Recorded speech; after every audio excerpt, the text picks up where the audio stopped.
Uma boa noite. Sejam muito bem-vindos. Abra sua Bíblia em João 6, versos 26 e 27. A todos uma boa noite, sejam muito bem-vindos. Que Deus abençoe essa noite. Que essa noite seja uma noite singular na sua vida. Que o Senhor possa falar ao teu coração. Que Ele tenha liberdade de ministrar aqui.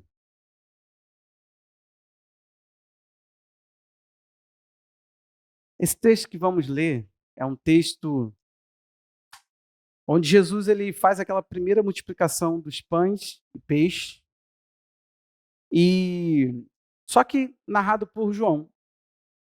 Há um diálogo a mais aqui, há uma coisinha a mais, que Jesus ele se destaca, ele se desloca, ele vai para outro lugar, ele atravessa, e de repente chegam os homens que provaram os pães, os peixes, que viram aquele milagre. Imagina você estando nessa ocasião e toda aquela atmosfera que foi gerada, organização de grupos de 50, e de repente Jesus pega 5 pães, louva a Deus por aqueles 5 pães e distribui, e a Bíblia diz que todos comem. Esses homens ficaram maravilhados. E o que eles fizeram? Vamos procurar aquele homem. Cadê ele?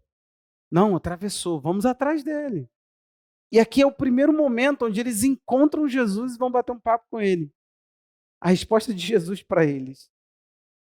26. Jesus respondeu: em verdade lhes digo que vocês estão me procurando não porque viram sinais, mas porque comeram os pães e ficaram satisfeitos.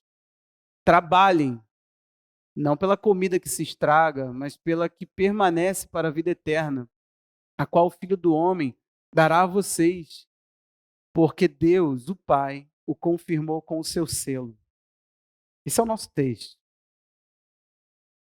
Eu quero ministrar sobre do que você tem se alimentado. Quero mostrar a vocês que as verdades que você carrega de Deus são coisas que vocês alimentam. A realidade é que aquilo que você espera de Deus, é aquilo que você tem alimentado. E a ausência de alimentar alguma coisa também é verdade. Você acaba por ter um resultado. Alimentar ou não alimentar, entre aspas, você está alimentando. Amém? Esse é o nosso texto. E o que acontece com a gente? Quando a gente observa a nossa alimentação, a gente consegue ter uma noção de como nós estamos e o que esperar daquilo que nós estamos comendo. Isso é algo natural. Quando a gente fala comer, dispara no gatilho da sua mente a ideia de físico, né?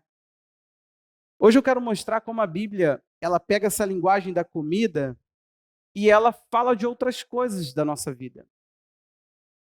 Como ela não se aplica apenas no nosso físico. Mas a grande verdade, a frase talvez mais verdadeira, é que você é o que você come. Tudo que você come tem aparecido, sim ou não? Se você armazena gordura, não é predisposição genética, é alimentação. É alimentação. Eu estava ouvindo um médico falando sobre. Ele estava, se não me falha a memória, ele era um psiquiatra, ou ele fez também neurociência, e ele estava falando da questão da neurociência e falando de como a comida interfere na nossa emoção, naquilo que se passa na tua cabeça. E é lindo ver que o ser humano, e eu defendo isso a partir de um dia que fui despertado, essa ideia de ficar tripartindo o ser humano, ou estabelecendo 2 partes do ser humano, alma e corpo, ou espírito, alma e corpo. Isso é coisa para a ciência. A Bíblia não traz essa repartição tão bem compartimentada. Não traz. Por incrível que pareça, você já ouviu essa ideia sendo pregada, mas isso entrou na sua mente e é disso que eu estou falando. Convicções que você alimentou, que você não tem como ter base total e total convicção disso que você está afirmando. Você diz crer nisso. Se não me falha a memória, Deus fez um ser físico. Sopra o seu vento. Palavra vento para espírito. Ruach, vento. O homem é feito alma vivente. Por que ele, quando ele pega o ser imaterial, ele sopra dentro do ser material e, de repente, o homem passa a ser a alma vivente, mas foi um sopro espiritual? Porque essas três coisas não se compartimentam. Você foi pego numa ideia psicológica, numa pregação, tricotomia, dicotomia, duas doutrinas teológicas que têm discussão, mas como não são essenciais, não leva ninguém para o céu e nem tira ninguém do céu. Só que existe um equívoco aí. Não tem como alguém ir bem em sua alma e dizer que o seu espírito não está bem. Não tem como alguém estar bem no espírito e dizer que sua alma não está bem. Não tem como uma coisa ir bem e a outra não. É tudo interligado. Daí começa um problema. O que nós vamos falar hoje tem a ver com responsabilidade. Tem a ver com você parar de talvez pegar os seus resultados e dizer que é crédito de Deus, do diabo, e se isentar da responsabilidade. Talvez você come o que não presta a nível da sua alma. Talvez você se alimenta de forma irresponsável na sua vida espiritual. Talvez você tenha uma dieta ruim em termos de emoção. Você é uma pessoa que murmura, você é uma pessoa rancorosa, você é uma pessoa amarga, você é uma pessoa crítica. Então, o mundo passa a ser esse mundo caótico. Você já pegou alguém amargurado com a igreja? Nenhuma igreja presta. Você já pegou alguém amargurado com o pastor? Nenhum pastor presta. Só que ele nunca andou perto de um pastor verdadeiro. Só que Jesus fundou essa coisa que não presta. E Jesus estabeleceu o líder que você está chamando que não presta. Você já parou para pensar que Jesus não virá te buscar, virá buscar a igreja, o coletivo, a eclésia, a reunião, a congregação, o ajuntamento? Essas verdades que estão entrando no nosso ser, estão entrando por causa de uma dieta porca, uma responsabilidade não consciente. Nós não assumimos um senso de responsabilidade diante daquilo que deveríamos estar sendo. Nos alimentamos porcamente do evangelho e depois dizemos que nossos resultados é resultado da igreja, é resultado porque eu sou uma pessoa assim mesmo. Não, você é o que você come. A queda do homem, ela foi organizada na alimentação. Você já pensou nisso? Um fruto desejável e bom à vista. O diabo conseguiu fazer Eva ver o fruto como algo desejável. Ele conseguiu reverter na cabeça da Eva, não será assim. Deus sabe que no dia que você pegar e comer, você não vai morrer, você vai ser como Deus. E altera ali uma ideia, altera ali um conceito. Por quê? Porque o homem já era a imagem de Deus, mas agora o homem quer tomar o lugar. Entrou a sina satânica de ser como Deus e receber adoração e ser autônomo. Entrou uma sina na mulher e essa sina passa e de repente está lá o homem comendo, tomando e comendo também. E tudo de um fruto. E Deus deixa o destino do homem com ele na mão de duas árvores no centro do jardim. Uma do bem e do mal, não só do mal, por favor, não só do mal, e uma da vida. Essa árvore da vida, se ela fosse descartável, totalmente desnecessária, nós não teríamos em Apocalipse 2:7 uma promessa, que aquele que vencer vai entrar no paraíso e vai comer da árvore. Esse é para você, essa promessa, eu espero. Por que comer na eternidade? Que Deus ainda deixará para nós o senso de responsabilidade de alimentar a vida. Nós teremos a vida nele, nós temos a vida em Cristo, Jesus é aquele que tem a palavra de vida eterna, e quando entrarmos no paraíso de Deus na eternidade, ele diz, ainda vão comer da árvore da vida eterna. Ou seja, o fruto alimentará a nossa vida. Sim ou não, gente? Você achou que não ia comer, né? Achou que ia ficar andando pela cidade gritando santo, santo, santo de lençol branco, não é isso? Essa imagem que plantaram na sua cabeça. O evangelho ele sofre de um mal. 1 Timóteo 4, do 1 ao 6, o que acontece com a gente? Como nós não temos verdades bem alicerçadas e sadias e baseadas na palavra, o que tem acontecido com a gente? A grande realidade é que a gente tem pegado doutrinas, ideias de Deus no ar. Alguém falou, você falou, não, é assim. Como uma pessoa que veio aqui, aí chegou num dia, ela chegou cheia de coisa, paixão pela igreja dela, eu só não sei porque não ficou lá. E aí a pessoa virou e falou assim: pastor, eh, que dia que é a unção dos dizimistas? Falei: dia nenhum, irmã, a gente não faz assim aqui não. Ué, mas como é que funciona? Falei: na hora que eu falo que é para ofertar, você fala, é oferta. Falei, como funciona? Ela queria saber quem era o dia do destaque, né? Porque tu imagina uma coisa que, vamos pensar agora em termos inteligentes. Veio todo mundo, menos você, Roberta. Sentiu? Imagina a igreja toda vindo e você ficando no seu banquinho para não vir receber a unção dos dizimistas. Falei, isso é uma tática poderosa. Até que um dia eu cheguei, estava ensinando uma coisa, e eu virei e falei assim: você está abrindo. Ah, ó, abre a Bíblia enquanto eu conto essa historinha para você. Falei assim: você fofoqueira, tá lavando a tua casa com sal grosso? Lava a tua língua, que é melhor. A mulher chamou a Cátia e falou assim: eu estou saindo da igreja.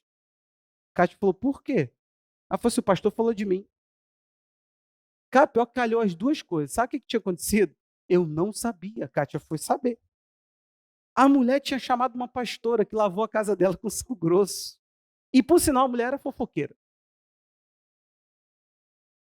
Eu não tinha como saber disso. Tinha, irmão?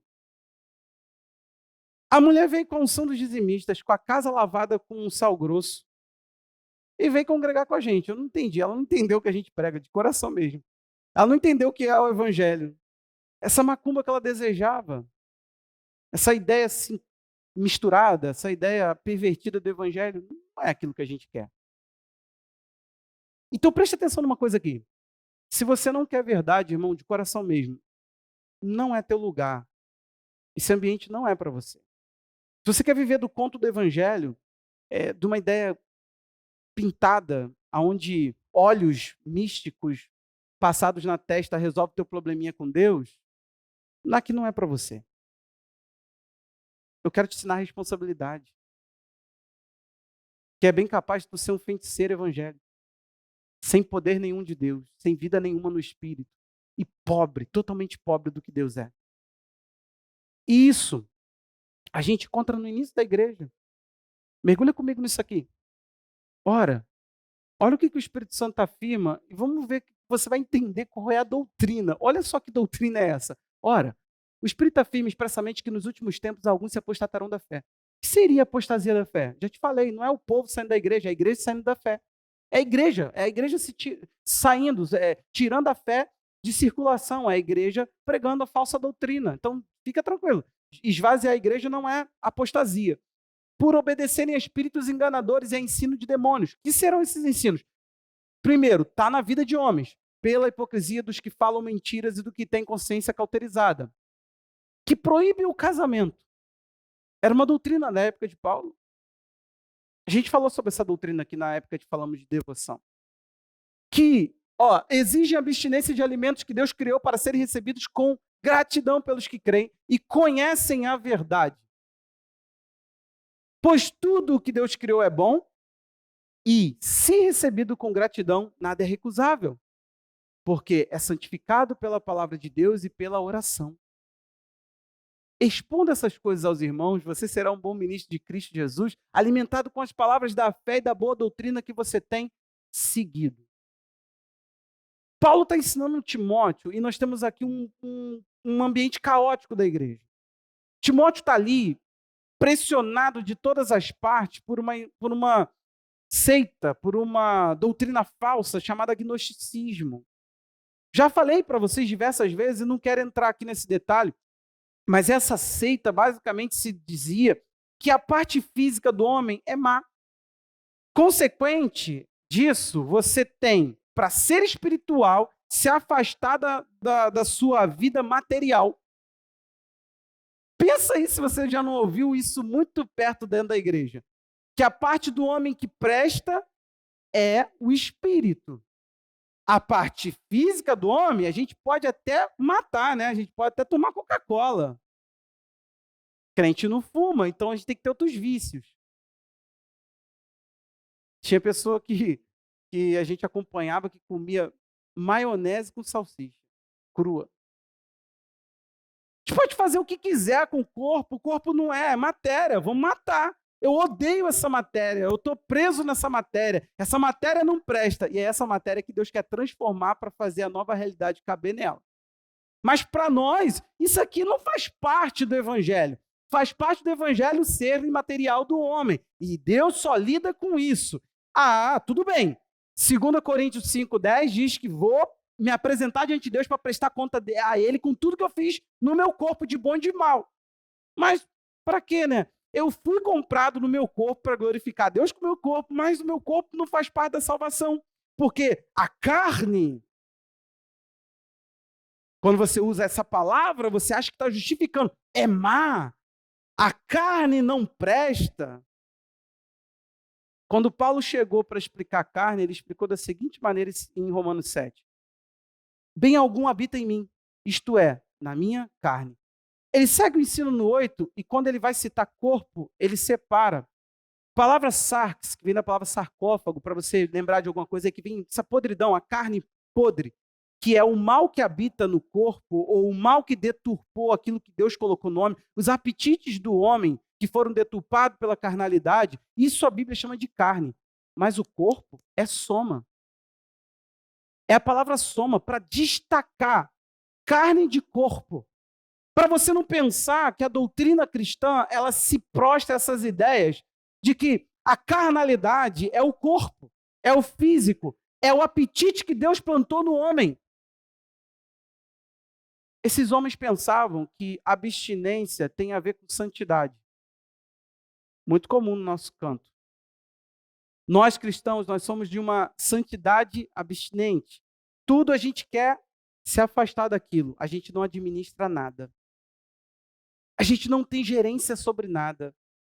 Uma roda de pessoas falando sobre pornografia é muito maior do que a minha santidade com Deus e desse Deus que eu falei que veio habitar na minha vida. Nós ainda carregamos em nós a desgraça histórica que a gente tem, chamada monastério. A gente acha que uma ideia de reclusão do mundo, do ambiente do mundo, vai gerar santidade. Pastor, eu não sou um homem com Deus assim, porque você não sabe os meus amigos que eu ando, você não sabe os lugares que eu for. Meu irmão, você acha que eu ando aonde? Numa redoma de vidro? Não, eu não estou sério com Deus, eu não estou com Deus por causa do contexto que eu vivo. É sério isso? Você vai apelar para essa? E o que você faz com a ideia de que Deus veio morar em você? E o que você faz da ideia de que o Espírito Santo plantou em você vida de Deus? Essa santidade restritiva é uma ideia que a Bíblia chama de doutrina de demônio. Pode parecer, Anselmo, santidade. Pode parecer, mas no final, na essência daquilo é demoníaco. Deus, ele quer que você viva a partir daquilo que flui do teu interior. E preste atenção aqui. Se essa doutrina passasse, outros textos de Paulo perderiam total essência. Tito 1,15, que diz que todas as coisas são puras para os puros e tudo é impuro para o impuro e descrente. Nada é puro. Ele diz, porque esses homens têm o quê? Mente, a consciência deles estão o quê? Corrompidas. A ideia é que se o evangelho não entrar em nós em forma de verdade, se ele não entranhar com a verdade dele na nossa vida, nós vamos ficar vendo as coisas externas a nós com essa visão interna, dizendo que aquilo em si é impuro quando aquilo não tem vida. Quer ver um exemplo? Estamos falando sobre o cristão e suas posses na quinta-feira. Dinheiro em si mesmo. O dinheiro é a raiz de todos os males? O povo bom, instruído biblicamente, é gostoso demais. É, gente? Não. Quando eu pego e olho para o dinheiro e estabeleço com ele uma relação de amor, aí ele se torna para mim a raiz de todos os males. Você precisa entender uma coisa. As coisas por si só nada são. Você atribui valor e a verdade das coisas. Você olha alguém, você olha eu pregando, e dentro talvez da sua cabeça, teve algumas pessoas que já tiveram, pelo meu jeito de ensinar, Ah, ele é arrogante, ah, ele é isso, ele é aquilo. Eu falei, meu Deus, nunca saiu comigo, nunca esteve comigo em lugar nenhum, nunca me viu no dia a dia. Eu tenho que ser firme quando eu prego o que prego. Eu entendi que a mensagem que carrego tem tonalidade. Ou você acha que Jesus falou assim, raça de cobrinhas, vocês só são umas minhoquinhas venenosas? Olha, não se ofende. Foi com todo amor que eu disse isso. Foi assim?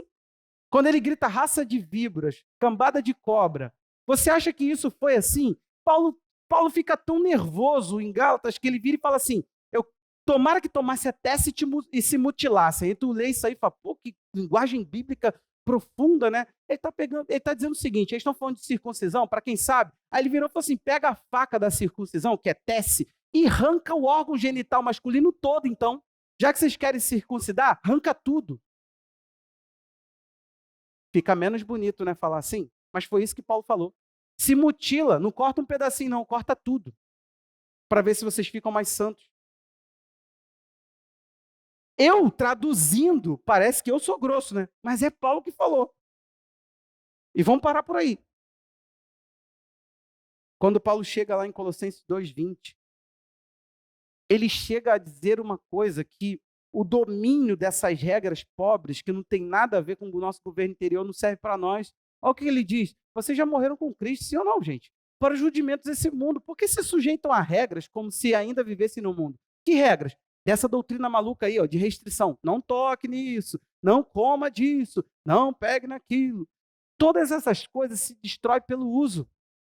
São preceitos e doutrinas dos homens. De fato, ele não ignora a criatividade da galera, não. Essas coisas têm aparência de sabedoria. Ao promoverem um culto que pessoas inventam, muitos. Mas, gente, isso aí é muito, tem muito culto inventado. Falsa humildade, tratamento austero do corpo. Olha o que ele diz. Tratamento rígido do corpo, mas elas não têm valor algum na luta contra as inclinações da carne. Sabe qual é o problema? Põe tanto nível de peso, põe tanto estereótipo de verdade e no final das contas não conduz nada. A pessoa continua pornográfica, fofoqueira, impura. A pessoa continua briguenta, só que está totalmente enrijecida por um sistema de culto maluco inventado por homem e até tem uma ideia, uma explicação muito linda. Eu estava lendo um livro e a pessoa começa até legal. O livro é desafiador de ler e não é uma das leituras que eu gosto de fazer. Aí, de repente, estou eu lendo, chegou um momento que eu falei assim, para, não. Já forçou a barra de tudo, joguei o livro de lado e falei, não consigo mais ler. Por quê? E é meu, olha só que coisa ruim. Se fosse emprestar, tudo bem, tu fala para a pessoa, te agradeço, some com esse livro da minha vida, nunca mais fala dele para mim. Mas é meu, eu comprei, isso irrita. Aí você pensa numa coisa, a mulher foi muito bem, argumentando, tarará. Chega um momento que ela começa a forçar e tu fala assim, daqui para lá ela passou dos limites, está querendo explicar o que não tem explicação, está querendo ver onde não tem, está querendo colocar mais peso diante de tudo que já somos chamados a obedecer. Então deixa eu te falar uma coisa, eles alimentaram tanto essa ideia de que algo externo a nós, algo fora de nós, era o mundo que precisa de santificação. São as mulheres do mundo que têm que se cobrir, porque se elas não se cobrem, como nós homens másculos, viris, vamos nos reger na nossa vontade de dar uma olhada para elas. Sabe? É isso que a santidade do evangelho hoje proporciona. Uma ideia que nós não somos a verdade, nós não temos nada dentro de nós, é tudo fora de nós, tudo precisa acontecer no outro, tudo precisa acontecer na igreja, tudo precisa acontecer na família, no dinheiro, no Brasil, nada é responsabilidade sua. Você percebe? Você pega, eles falam proíbe, você tem noção, olha só como é que é sofrido. Proibir casamento, é dizer, não pode casar. Comer certas coisas, não, eles promoviam nível de restrição de carne. Para você não pode comer carne. Por quê? Por causa da santidade. E assim, meu irmão, nós vamos vendo que as pessoas acabam se isentando daquilo que são responsáveis, mas de uma forma profunda. Deixa eu te falar uma coisa aqui. Se eu perguntasse para você assim, o que de verdade você acredita? Qual seria a sua resposta? Você saberia narrar a sua esperança? Não pode ser basicão, tá? Não pode ser aquela informação repetitiva porque tá na cara. Você acredita mesmo que foi um homem para a cruz? Lá na cruz ele fez o quê? É lindo. Quer ver uma coisa aqui? Bruno, resolver o problema. Olha só, na cruz, Jesus de fato acabou com a maldição. Todo mundo acredita nisso? Mas ele levou e se fez maldito no madeiro, e lá também ele ficou enfermo. Deus o fez enfermar, diz o texto. Deus o fez pecado. Você acredita que crente pode ser amaldiçoado? Você vai responder não. Não, você não acredita. O brasileiro tradicional, a doutrina tradicional, ela não acredita em maldição. Só que é lindo, porque ninguém explica por que o pecado que foi Jesus também feito, e ele também ficou enfermo, por que a gente ainda possui enfermidade? Por que só um benefício é tão fixo e os outros são assim meio questionáveis? Você acredita que a cruz resolveu a tua vida? O que você crê dessa cruz? O que é isso? O que é cruz para você? O que foi o evangelho da cruz de Cristo? Esse que Paulo falou, não consigo pregar outra coisa para os coríntios, eu só preguei isso. Não quis nada para que a sabedoria humana não sobressaísse a mensagem da cruz. O que é para você Jesus na cruz? Sabe, tem muitos cristãos aqui que já não têm um encontro com essa mensagem faz séculos. Que você já não tem mais certeza de nada. Que isso se tornou uma coisa qualquer. Eu estava meditando para pregar hoje, pensei em falar sobre o sangue de Jesus e não fui muito confirmado nessa direção, mas é interessante uma coisa. Você sabe o porquê que o sangue de Jesus tem poder? Além da musiquinha da mulher lá que tornou o sangue de Jesus bem famoso, você passa lá pela encruzilhada e você se depara lá com um negocinho, você fala, sangue de Jesus tem poder. Você vê uma pessoa atrás de você, um vulto, o sangue de Jesus tem poder. Você é desse tipo de crente? Que tal do poder do sangue de Jesus é esse, gente? Alguém me explica. Você sabe do. Eu estou questionando doutrinas. O que você acredita nessa história da habitação do Espírito na sua vida? Ele veio mesmo para você, ele está em você, ele vive em você, ele mora em você, ele faz o que em você? Sai, entra, fica aí fixo, é morada, é visitação. Como é que funciona isso tudo para você? Enquanto você não tem fixação de verdade, enquanto você não tem plena convicção, como Paulo falou para os Tessalonicenses, um evangelho que chega a você com plena convicção, plena certeza, nada funciona. As verdades de Deus, elas estão disponíveis para nós acessarmos. Mas enquanto a gente não faz sentar e organizar e falar assim, eu creio, eu sei no que eu tenho crido, eu sei em quem eu tenho crido, eu sei quem é Deus, eu sei o que é, eu estou perseguindo algo e eu sei para onde eu estou indo. Enquanto você não tem isso bem alicerçado, você não é um cristão. Você não está perseguindo nada, você não está seguindo nada. Do que você se alimenta? O apóstolo Paulo falou para Timóteo assim, expondo essas coisas aos irmãos, você será um bom ministro de Cristo, alimentados com a palavra da fé e da boa doutrina que tem seguido, não é entendido, não é falado dela. Tem gente que é doutrinador da fala, você é o quê? Eu contei para vocês e vou contar novamente. Estava sentado com um homem, o assunto era como fazer o velório de uma pessoa. Calma, alguém tinha morrido na família, a gente estava fazendo como é que a gente ia fazer, né? Se ia para o público, se ia para um lugar da família, aí o da família estava muito caro e estava nesse assunto. Eu fui lá abraçar todo mundo que tinha perdido. Aí, de repente, você aí, Jefferson, que a gente vai passar na tribulação ou não vai? Aí eu fiz assim, né, ri. Falei, não, eu não lembro o que ele perguntou. Eu falei assim, depende do que você está se referindo. Não entendi tua pergunta, não. Aí, não, você tem que saber, você não é pastor? Eu falei, não, cara, mas é tão extenso esse assunto que você está falando, não é assim tão simples, não. Aí e ele vive se esquivando. Eu falei, não, eu tenho minhas convicções, mas vai por mim, não dá para conversar aqui agora. Ele está me perguntando o que eu creio num sistema teológico que debate há séculos e ninguém chega à convicção de nada, todos os dois pontos. Se você ouvir um debate de alguém, eu já vi, e todo mundo vai falar assim, caramba, é verdade. Cara, aí é o verdadeiro. E isso também é verdade. E isso também, porque tem um equilíbrio aí. E eu queria mostrar para ele o seguinte, o equilíbrio que eu posso possuir, você não vai entender se eu te falar, eu creio assim, porque não cabe num sisteminha organizado pelo homem. Aí sabe o que aconteceu? Uma outra pessoa disparou falando assim, eu creio tal, e falou o sistema tal, e o tal falou o nome das doutrinas. Eu olhei aquilo assim, fiquei pensando, falei assim, caraca, a gente fez seminário juntos. Essa pessoa também fez seminário comigo. Falei, ela não tem cacique para ser tão definida assim. Essa pessoa não tem vivência teológica, leitura, não tem. Ela não sabe o que, ela teve uma necessidade agora de afirmar, eu sou pré-tribulacionista, é, e vai por aí vai. Ela teve uma necessidade, eu falei, eu não tive. Porque sabe o que acontece?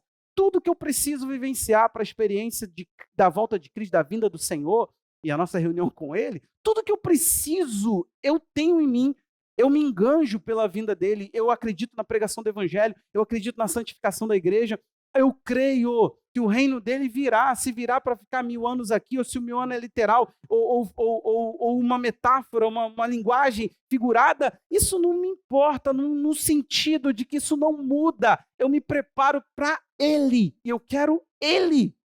No final, a pessoa que está me perguntando não quer Jesus. Ela só quer a minha arrogância de conhecimento.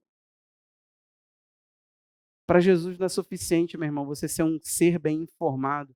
Ele quer saber o seguinte: quanto disso funciona para a tua vida, o quanto disso move você. Sabe por quê? A maioria das pessoas, meu irmão, presta atenção aqui, estão com uma bagagem cabeçuda, a cabeça está pesada e a vida espiritual está uma desgraça de paralisia, não anda para canto nenhum, perdeu o tempo. Elas não são práticas, elas são teóricas, elas sentam com você e vamos lá. Eu estou tentando te mostrar, eu não vim aqui para criticar quem crê, corpo, alma, espírito, você pode crer o que você quiser. Agora é o seguinte, lembra do que eu iniciei falando isso e por que eu falei? Eu falei por quê? Porque talvez você não assuma a responsabilidade e fique se tripartindo. A minha alma não está bem, mas o meu espírito está tudo bem. Ó, meu físico não está legal. Gente, como? Quando o nosso físico não está bem, como que isso não mexe com a nossa vida? Como que isso não transparece? Como que isso não vem para fora? Gente, aonde que a gente vai começar a ficar tampando o sol com a peneira? É óbvio, quando a pessoa ela não está bem numa área, ela não vai estar bem na outra. Isso não é bíblico, por causa da responsabilidade. Você precisa entender que Deus ele colocou você para ser uma pessoa responsável por sua vida. Olha o que a Bíblia diz. Nós nos achegamos a Ele. 1 Pedro 2,4. Pedra eleita e já é preciosa e eleita. O que ele diz que nós viramos? Casa espiritual. Nós viramos, uma casa espiritual, um sacerdócio santo e um sacrifício espiritual agradável a Deus. Para tudo. Olha quem nós somos depois que Cristo entrou na nossa vida. Eu sou uma casa de adoração para Deus, me tornei o principal executor do trabalho de adoração, que é o sacerdote, e me tornei o sacrifício entregue. É responsabilidade. Você tem responsabilidade na sua entrega. Não é tudo nas mãos de Deus, é uma parceria. Ele capacitou, mas ele quer a sua ação. O que acontece? Se hoje eu perguntar o que você segue, segue, você anda atrás. Tem até que traduzir a simplicidade agora. O que você tem seguido de doutrina? Você tem que se apaixonar por Jesus e num método, numa verdade. Você tem que olhar e falar assim: eu creio dessa maneira. Não precisa ser arrogante. Tem coisa, dá tempo. Tem coisa que você não vai ter capacidade bíblica de pensar hoje. Pastor, eu não sei o que é milênio. Eu não sei o que é essas coisas todas. Eu não sei nem o que é Gog e Magog. Tá todo mundo falando aí, pastor, na internet, mas eu nem sei. São dois homens? Tá tudo bem, irmão. Você vai para o céu sem saber quem é Gog e quem é o Magog. Magog para você pode ser um homem má, Magog. O Gog é má. Pronto, tá tudo bem. Isso não vai roubar a sua fé. Vai por mim. Que isso, pastor? Você vai para o céu sem saber quem é Gog e Magog. Né, André? Ou não vai, André? Agora, você precisa saber de uma coisa. No final só vence um. E é isso que você tem que acreditar. O nosso Cristo vem. E eu não estou pregando ignorância aqui. Eu estou pregando o seguinte: se você hoje não tem uma profundidade no que crê, pelo menos crê de modo saudável na coisa rasa. Você não precisa saber defender todo o processo de canonicidade da Bíblia. Você fala, cano de quem? Eu conheço Germán Cano, mas canonicidade da Bíblia. Falou bonito, hein, pastor? Então, você não precisa saber disso. Mas você precisa crer que ela é a palavra poderosa do nosso Deus. que possui perfeição no propósito que ela tem de revelar Deus. E tem muito homem inteligente combatendo isso no nosso Brasil. De que a Bíblia não é a palavra de Deus, de que ela não é inerrante, de que ela não faz o seu devido propósito, e ela faz sim. Você só precisa saber o que crê, de modo simples. Você não precisa. Tá tudo bem, irmão. E volto a dizer, não é chamada a ignorância.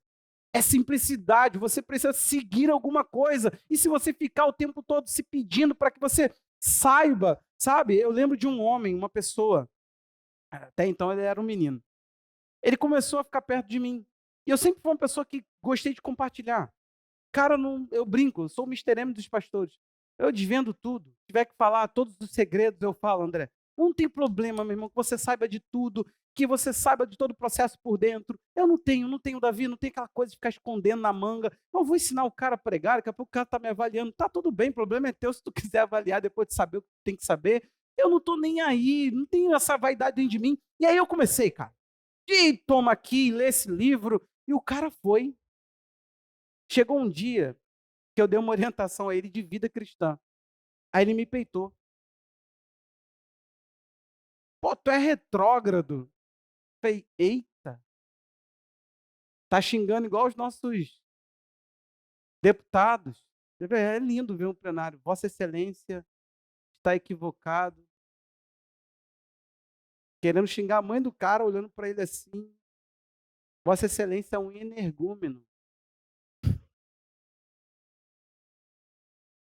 Vossa Excelência é um inescrupuloso. Esquerdopata. É um xingamento hoje por Silas. Aí, o cara se levantou contra mim. Sabe o que aconteceu, Rafael? O problema é que ele era um cristão genuíno. Ele naquela época, ele estava bem. Eu comecei a encher a cabeça do cara sem vontade, só pensando que eu estava fazendo o cara crescer. E o cara estava se perdendo na minha vista. Chegou um dia que o cara estava peitando a igreja dele. Aí eu comecei a ver aquilo e falei assim, cara, esse processo teológico é esquisito. Até que um dia, meu irmão, eu vi os caras que começaram comigo, sinceramente, eu comecei a ver aquilo. Aí eu fiz um pacto com Deus que eu não entraria mais em treta nenhuma na aula. Cara, era muito engraçado, eu comecei a ver de fora, e eu vi aquele ambiente ridículo, aquela ostentação de conhecimento. O cara não tinha lido 2 livros, já sabia para questionar todo mundo que vem. Calvino, será que ele era quem? Quem era ele para falar? Quem é ele? Me fala onde ele está que eu vou lá debater com ele. Já morreu, amor? Ah, já morreu? Os caras estavam assim, possuídos de uma arrogância. Teve um que falou assim, Jefferson, qual é a sua... Como você se define teologicamente? Peguei o ônibus com um cara pensando que era um amigo, olha só, o assunto do cara 10 da noite. Falei, cara, eu sou bíblico. Ele falou assim, o quê? Isso não existe. Ele, a tua doutrina é pentecostal. Eu falei, então é. Tá dizendo que é, eu estou feliz com ela, então eu sou pentecostal. Meu irmão, presta atenção aqui, por favor, olhe para mim. Você está entendendo que eu estou querendo te lavar? Eu estou querendo te ajudar, porque o Brasil está uma... Tem indivíduos possuídos de arrogância, roubando a simplicidade da fé. E essa igreja ela foi implantada para isso, para que a verdade de Deus seja celebrada, e principalmente num relacionamento com Deus. Você não precisa ficar sabendo explicar Deus, Deus não é matéria, Deus não é ciência exata, Deus não tem como você definir Ele, não cabe na sua mente. Ele quer que você creia nele numa fé simples, seguindo uma doutrina, seguindo a verdade. Você não pode pegar e ser uma pessoa bem alimentada na fé e ficar estagnado no mesmo lugar. Jesus chamou você para comer do próprio Senhor Jesus. Isso é estranho, né? Se alimentar de mim. Ele falou que quem se alimenta dele, por ele vive. Então você não é para ser um teórico de Jesus, você é para ser alguém que fala, olha, Jesus está em mim. É como você fala assim, cara, por exemplo, de vez em quando eu faço um processo de detox. Eu tomo carvão ativado. Hã? Vegetal. Sabia que está faltando alguma coisa. Carvão vegetal ativado. Isso faz bem. Tu promove uma limpeza. Fique tranquilo, não é diarreia, nada disso não, mas faz muito bem. Você se sente livre de empachamentos, enfim, fica muito bem. O carvão hoje está em mim. Hoje estou sob efeito do carvão porque eu tomei. Se eu falar para você assim, o que está agindo em você agora? Se você está totalmente pesado, com uma indigestão, né? Sobe, arroto ali do gosto da comida, tu fala assim, caraca, pastor, comi malzão hoje. Esse é você, não é? Fígado tá falando, meu Deus do céu, nunca mais faz isso comigo. Eu me mudo de corpo. Se eu pudesse, eu pulava de você e te deixava sozinho nessas aventuras que tu manda aqui para eu fazer as coisas aqui dentro. Deixa eu te falar uma coisa aqui. Você é o que come. Se eu olhar para a tua vida hoje e falar assim, por favor, por que você é tão fraco na santidade? Não é a santidade, a gente tem que sentar para conversar sobre o que você pensa de santidade. Cara, a gente tem que achar isso. Em algumas pessoas é discipulado, a gente tem que olhar um nos olhos dos outros. Fala, Wagner, senta aqui comigo com o coração aberto e fala assim, o que você acredita? Solta, por favor. Fala a verdade, fala que você não crê no poder de Cristo, fala que você não crê na santificação de Jesus. Fala alguma coisa, porque não está fazendo sentido. O que você disse alimentar não é o que você mostra. O que você mostra é outra coisa. É resultado de outra alimentação. O que estava acontecendo com a igreja? Paulo diz, eles proíbem comida com base numa verdade. Para você, Timóteo, se alimenta da boa doutrina. Ele está falando de comida o tempo todo. Vai aparecer agora uma palestra sobre vida saudável, mas o próximo texto é que é interessante, porque Paulo, ele coloca que a gente precisa se exercitar. 1 Timóteo 4:7. Por favor. Ó, mas rejeita as fábulas profanas e de velhas caducas, chamou as velhas de maluca. Vocês entenderam isso aqui? Virou e falou assim, cara, essas velhas estão tudo maluca. Tá escrito aqui, gente. Esse ético aí que eu leio para pregar do jeito que prega. Depois aí. Exercite-se pessoalmente na piedade. Palavra piedade aqui é uma palavra para você fazer o quê? Toda a vida com Deus, devocional, vida devocional. Tudo que você faz tem que ter um cunho de adoração. Isso se torna devocional. Pois o exercício físico tem algum proveito. O pessoal fala para nada aproveita. Não é isso que a Bíblia diz. Seu preguiçoso. Tem algum proveito. Por quê? Porque os benefícios, além de passar para a alma, porque quem faz exercício sabe, a gente fica melhor na alma. Sim ou não, gente? Fica. Melhora a sua capacidade de foco, melhora a mente, você fica com a memória melhor. O humor muda. Isso é científico. É hormônio, é hormonal, libera coisas. É isso, não tem como. Ó, mas a piedade tem valor para tudo. Ele está falando o seguinte, se ele fala que o exercício físico, olha a comparação, é para o corpo, fica no corpo os benefícios, né? Sim, bate na alma, mas basicamente mobilidade. Você faz isso, irmão? Ó o exibicionismo agora. É mobilidade. Quando eu comecei, eu fazia isso aqui, gente. Ó. Gente com 30 e poucos anos. Ô, Alexandre, fazer isso aqui? Tá maluco? Que entrevado é esse? Chegar em casa, você vai chegar a primeira coisa. Peraí, pastor. Isso é porque eu tô com roupa, ó, não abre muito. Tem gente que não tem mobilidade para nada. Tem gente que não tem um físico legal. E eu não estou falando de caparrudo, não, estou falando de cuidado. Agora, olha o que ele está falando sobre a piedade, se ela tem valor para tudo, e prática dela dá valor para tudo. A pergunta que não quer calar é, olha para mim aqui, por que algumas áreas da sua vida não estão saudáveis? Falta exercitar. O problema é que quando a gente enche a cabeça de historinha, enche a cabeça de coisa, de um monte de teologia maluca, um monte de ideia louca, um monte de igreja maluca por aí, você se entorpecendo, meu irmão, cheio de carranca na alma, em vez de estar aqui, ó. Aí ele vai colocar isso aqui, olha que lindo, tem promessa da vida que agora é e da vida que há de vir. Ele está falando, o benefício disso tem promessa para essa vida e se estende para que há de vir. Você não colhe os resultados só aqui também. Como que isso não vai empolgar? O problema todo é que Paulo está falando, come, alimenta e exercício.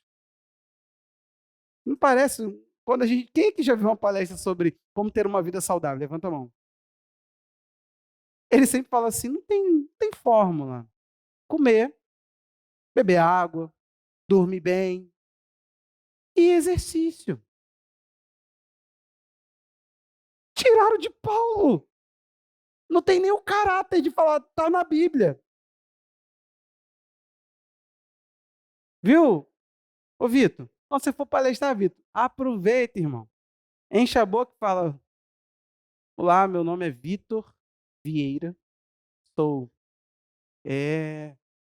nutricionista do Senhor. Abra suas Bíblias em 1 Timóteo 4. Pelo amor de Deus, gente. Foi Paulo, não foi? Aí, Davi, e tu achando que era o Nutri da internet, Davi? E a gente achando que era o educador físico da internet. Paulo está falando, se não virar exercício, não tem resultado. Se não fizer alguma coisa com aquilo, não tem proveito. Tem um monte de gente aqui que, cara, você deveria estar em outro lugar. Você deveria estar em outro lugar. A tua experiência com Deus, ele já baseou várias plataformas de lançamento. Você ficou no mesmo lugar paradinho. Não é à toa que ele vai terminar esse capítulo, sabe como? 15 e 16. Medita nessas coisas. Dedique-se a elas para que o seu progresso, meu Deus do céu, gente, para que o seu progresso seja visto por todos. Cuide de você mesmo, da doutrina. Está falando, se perde no trajeto. Meu irmão, quantas pessoas aqui vinham leve, bom, andando com Deus, querendo saúde para a igreja de Jesus, se tornaram críticos, pesados, amargos, impuros, distantes de Deus, aquela pessoa que você chega. Foi isso que aconteceu comigo. No segundo ano, eu olhei para o lado, eu vi um garoto, ele rebentou o cinto de tão nervoso que ele ficou, ele era gordinho. Não pode ser! Ele levantou fazendo essa voz e, puf, rebentou o cinto. Aquela cena não sai da minha cabeça, eu olhei aquilo. O professor era um português, ele virou quadro. Ele botou a mão assim, ó. Porque ele puxou o assunto, meu irmão, a sala incendiou. Todo mundo começou. As irmãzinhas da Assembleia de Deus estavam lá, gente. Só Jesus salva, cura e batiza com o Espírito Santo. Do nada já estavam inflamadas também, todo mundo. Todo mundo perdido. E eu olhei e falei assim: caraca, cara, um ano atrás eu estava. Isso, é isso aqui. Aquela vida de Deus se foi, cara. Os caras entravam crente. Aí falaram assim de um professor meu: esse cara não gostava de mim de jeito nenhum. Não sei porque ele não gostava de mim. Julga. Virei para ele e falei assim: professor, existe algum sociólogo que tenha feito algum trabalho sociológico, ou seja, uma análise da sociedade de modo sociológico, só que cristão, alguma coisa voltada para nós? Ele virou e falou assim: você entra no açougue e pergunta qual a religião do açougueiro para você comprar carne? Eu falei: não, professor. Ele: não. Quando você vai ver um trabalho, julgue se ele gosta de mim, gente. Aí eu fiquei assim e falei: não. Falei: valeu, não, tá respondido, pode ir. Obrigado. Obrigado pela sua resposta inútil, né? Mas foi obrigado, obrigado. Aí outro dia eu falei assim: professor, o senhor quer que eu chame? O pessoal ainda não voltou do intervalo. Ele falou assim: não sabia que eu estava dando alho para o primário. Ué, eu pensei que aqui era teologia. Eu falei: ih, rapaz. Aí eu peguei ódio. Já tinha me desviado mesmo, tava lá, era o primeiro mês de teologia. Ali eu falei assim: ah, é? Dá um vacilo na minha frente que eu te bando. Aí fiquei na aula dele, ó. Ele falando e eu de cara feia. Cara, era tudo 10. Modéstia à parte. 9,5. O dele, 7. A única nota ruim, cara. O cara pegou assim meu boletim e falou assim: pô, tu. Falei: professor, não gostar de mim, não. Aí o pessoal falou assim: ele entrou na faculdade, esse cara era muito crente, cara. Pessoal, se perdeu. Que é o nome dele, irmão? Você entregar ele para Jesus? Aí teve um dia que ele foi falar que a cruz era o nosso símbolo de derrota. Aí eu falei: meu irmão, quero saber de sociologia nem das minhas notas. Aí o primo dela estava na minha frente. Caraca, Jefferson, me dá aquele texto bíblico aí. Falei: abre aqui, lê para ele. Aí ele abriu, leu o texto, aí ele: esse contexto não se aplica. Eu falei: aplica sim. Falei: ô, aplica. Esse contexto que ele está falando, aplica sim. Explica o texto agora. Você está dizendo que não tem um texto bíblico que prova aí que você está falando? Está errado. Você está falando está errado. O contexto dele é esse. Explica. Aí todo mundo: caraca, cara. E eu ali, ó. Turma, vem comigo que a gente vai peitar esse cara. Hein? Você está entendendo que ambiente ridículo? Aí teve um cara que se despediu de mim, falou: "Pô, cara, tô pedindo tanto a Deus para ficar contigo nos modos, porque quem vai levar fora igual você, cara? Ninguém, cara." Falei: "Puxa, o que diz lá? Esse menino, ó, fazendo assim, você salvará tanto a você, tanto a si mesmo, como aos que te ouvem." Ele está falando: não ficará os benefícios somente retidos na sua vida. O que chega em mim, era para mim, até que chegou em mim, depois que chega em mim, é para o outro. Repetindo a ideia de um modo diferente, pelo amor de Deus, aonde que é que a gente não encontra isso na Bíblia? Meu irmão, presta atenção. Você começa no exercício do evangelho, fazendo aquilo que tem que ser feito, praticando o que tem que ser praticado, você termina se beneficiando e beneficiando aquelas pessoas que te ouvirem. E eu queria que você fizesse um momento de arrependimento comigo. Tentando fazer de modo descontraído, eu te passei isso. Mas sabe qual é a verdade? É possível que você esteja lá no meu primeiro ano de teologia, nessa condição. Você está aqui na igreja, você começou a ver o combate das verdades, da verdade de Deus contra o engano. Você começou a Você começou a se mover em Deus, falando assim: não, cara, eu quero um evangelho puro, eu quero ser resposta para a igreja de Jesus. Você começou bem, você tinha uma proposta boa, um coração bom, você começou orando, cara, vamos lá, vamos me envolver com a igreja. Terminou, meu irmão, um crítico, terminou alguém que não pratica, não tem vida. Você não tira nada para si. Eu tenho um incômodo quando um cristão não consegue pegar nada de uma palavra. Gente, eu vou te falar, eu já ouvi sermão ruim, coisa ruim, que tu percebe assim, cara, eu prestei atenção no contexto que o cara falou que vinha na semana.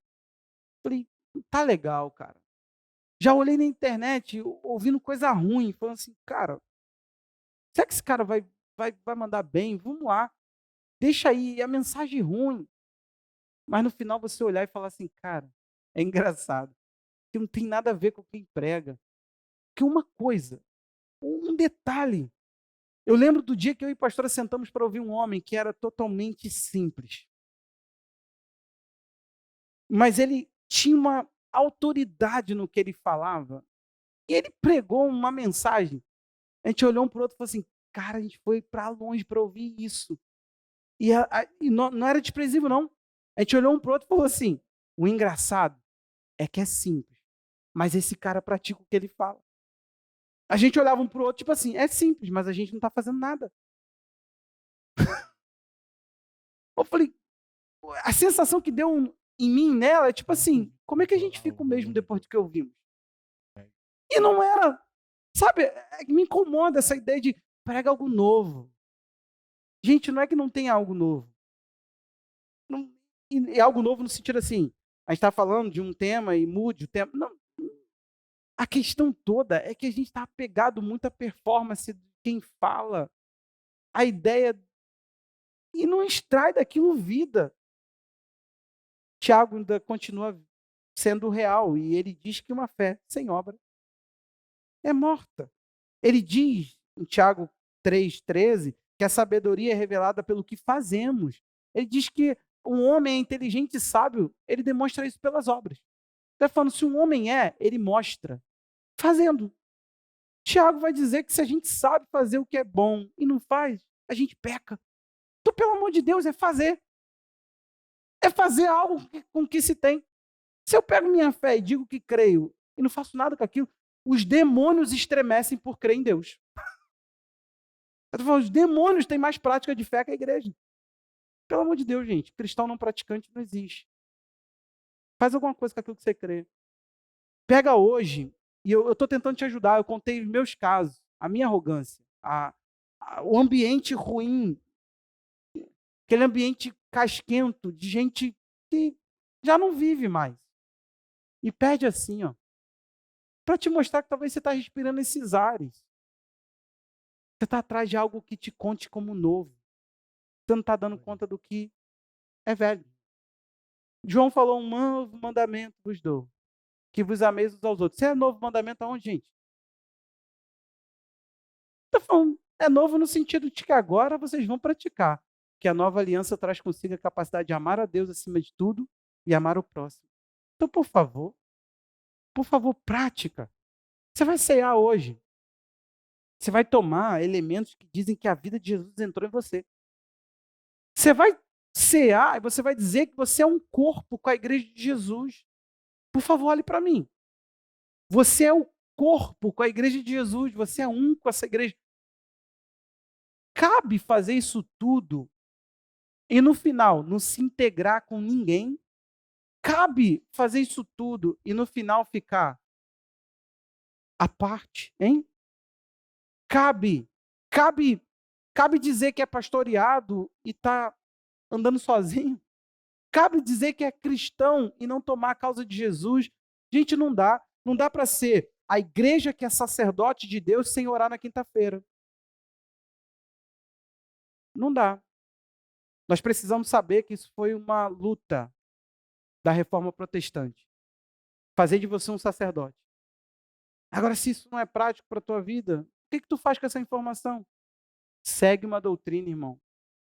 Não se enche aqui dela e sai por aí vomitando conhecimento. Para mim, a igreja é... Cuidado. Vou te pedir uma coisa. Antes de você ter um discurso, tenha uma convicção. Vai ficar feio. Sabe por quê? Um homem começou a construir uma casa. Jesus falou assim: se quer me seguir e não tem convicção disso, cuidado. Aí ele contou assim: um homem começou a construir uma casa, não deu conta de construir. Os outros começaram a falar: lá, construiu e não está dando conta de terminar. Constrói convicção para você começar esse negócio. Porque senão daqui a pouco é motivo de zombaria.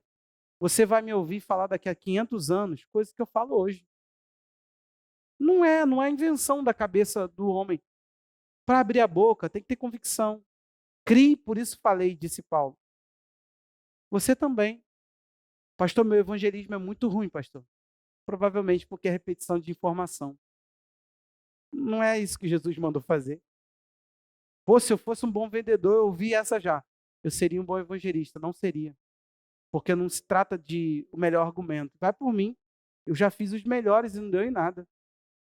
Você ficar tão envergonhado como se você não soubesse explicar Jesus. Não é argumento, gente. Não é argumento. Você precisa saber se o que você está alimentando está se tornando intenso para você e verdade para você. Depois que aquilo que você está alimentando ficar forte dentro de você, e você abrir a boca, isso vai ser transbordante. Você não precisa ficar muito perto de mim. É só ficar um pouquinho, para você saber que eu acredito muito no discipulado. Que eu acredito muito na palavra de Deus, porque quase que eu não falo de outra coisa. De vez em quando eu dou uns mole e falo do Vasco, esse meu mau gosto. Mas, no geral, vai transbordar aquilo que eu tenho por dentro. Você entende? Começa a colocar sua vida agora diante do Senhor. Fala para o Senhor o que você crê, afirma a tua fé. Faz um momento de confissão, fala assim: Jesus, eu creio. E no que você crê? Fala com Ele. Pai, recebe talvez a nossa confissão nessa noite. Recebe o nosso desabafo contigo, Pai. Recebe, Senhor, talvez no nosso coração, Pai, há pessoas aqui pesadas, carregam um fardo, Senhor, que está atrapalhando tanto a relação contigo, já não consegue falar com o Senhor por meio daquilo que ouviram e que ouviu, em vez de libertá-los e fazê-los viver a verdade, aprisionou a mente, cativou a mente. São pessoas que não conseguem, Senhor, ver a vida da perspectiva daquilo que o Senhor criou. Corrompem a criação do Senhor por doutrinas falsas, Pai. Se há qualquer operação aqui de engano, Deus, doutrinas de demônios que entrou na boca de homens e que depois entrou no nosso coração, nós nos abrimos e pedimos o teu perdão, a tua graça para vencer isso.